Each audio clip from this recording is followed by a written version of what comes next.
Hey everyone out there, I have a story to tell you regarding eBay's lack of transparency when it comes to placing selling limits on eBay sellers that are doing a great job selling, okay? Platinum Power seller who has been listing on eBay since the late 1990s recently stumbled upon this fact that eBay had actually placed limits on his account without him even knowing. While many sellers look, they're aware of eBay's seller limits, it seems that eBay only displays such limits on some, but not all sellers' dashboards, which of course leaves a gaping hole in some sellers' knowledge bases. If you think about it, that really can disrupt how you sell on eBay, right? I spoke to the seller in question, which I'll refer to him as John Doe because he wishes to remain anonymous.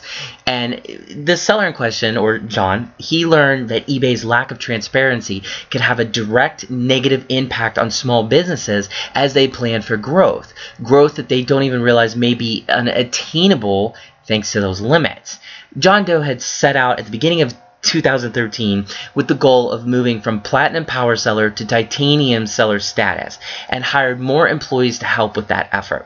However, even though he increased his inventory and listings, he wasn't able to get above the numbers he had last year, even though it was, in his words, quote unquote, wasn't a bad box to be in, he was doing tens of thousands of dollars in sales on eBay each month. But a few months ago, he was worried that he would have to let some of his employees go that he had. So he began listing on Amazon utilizing FBA. He sold nearly $5,000 worth of products on Amazon in October, and he sold nearly 3 times that amount in November. The business was scaling on Amazon, he told me. Well, then John spoke to another seller who reportedly had been receiving letters from eBay saying he was selling too much and needed to pare down. Concerned and, rather thinking this was absolutely incredulous, he wondered if the seller could be overstating his feedback. So John reached out to his own eBay sales rep to see if he too had these limits that this person had encountered. His rep replied in the affirmative, much to his surprise, and put him in touch with selling limits representative. Well, John couldn't see any of these selling limits on his dashboard. The selling limits rep told him eBay had indeed previously placed limits on his accounts, and while communicating this to him, she made the limits visible to him in his dashboard all of a sudden. She said that everyone has these selling limits, but most people can't see them, she said. How incredible is that? I mean, John, but whatever. John said he understood that eBay doesn't want sellers to scale too fast since it assumes the risk of transactions through its buyer protection programs. But what concerned him about this most was this lack of transparency about these limits. That's crucial to business planning. He had told me that he was going to hire more people to increase his listing on eBay, but he can't really do that now. He was also going to branch out and had been in negotiations with a drop shipper to list even more items on eBay. Investments that wouldn't, of course, not have been paid off thanks to these eBay seller limits on his accounts. He wouldn't be able to use them. So he was taken back also by the matter of factness in which the selling rep from eBay communicated this to him. This rep used such statements like, "This is what's good for you," and "This is what I feel comfortable letting you do." She also told him that if he needs to increase his limits, that they can have that conversation again next month. What?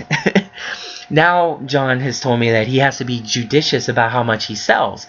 In other words, he needs to consider his profit margins very, very carefully, weighing listing a high value item on consignment versus a lower value item in which he would get 100% of the sale. So when asked about the seller limits, eBay spokesperson Ryan Moore, very, very prominent person in the eBay community, had said that if a seller has a limit, he or she will find it in the My eBay section of their account. He said that some of the criteria that goes into how a limit is set includes these following 2 things. First of all, the selling performance of each seller and the desired listing volume.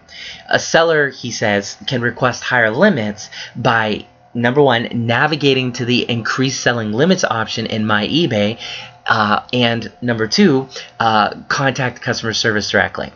Okay, well, E-commerce Bytes has actually covered the selling limits problem before. In fact, in an April blog posting about eBay seller limits and mandatory buyer protection funding, E-commerce Bytes has said that those were 2 areas that eBay doesn't talk about much, and wrote that if you haven't heard of them yet, you may soon find yourself encountering them on eBay. Well, John Doe said he had actually heard of the seller limits, but he'd skimmed over that term because he had never heard of anyone actually getting them. While not exactly happy about this, at least now he can see the limits displayed in his dashboard so he can make better decisions as he tries to grow his business moving forward. Or at least that's what he told me. So look, let us know what you think of eBay selling limits and if you've actually encountered them on other marketplaces as well, because this clearly is a very, very serious issue that needs to be addressed and something that makes, in a way, no sense that eBay would even do this. And maybe you have a story about this in similar fashion that you'd like to share so that we could hear about this and kind of spread the word and maybe get eBay's attention even, because it's kind of ridiculous, okay? So have a good one, guys. Hopefully this story has been helpful to you in creating awareness about the eBay selling limits policy. Take care and have a good one.